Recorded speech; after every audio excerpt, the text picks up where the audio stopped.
आता पाहूया दिवसभरातील महत्त्वाच्या राजकीय टॉप 9 बातम्या। भारतात समानता येईल तेव्हा आम्ही आरक्षण रद्द करण्याचा विचार करू, राहुल गांधीच अमेरिकेतील विद्यापीठात विधान।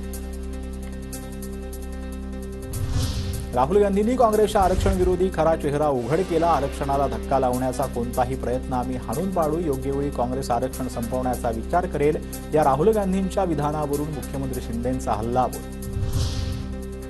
आरक्षण संपवण्याबाबत राहुल गांधींनी केलेलं वक्तव्य निषेधार्ह। काँग्रेसनं आरक्षणाबाबत खोटी कथा पसरवली, पण आता त्यांचा खरा चेहरा समोर आला आहे, देवेंद्र फडणवीसांचं ट्विट।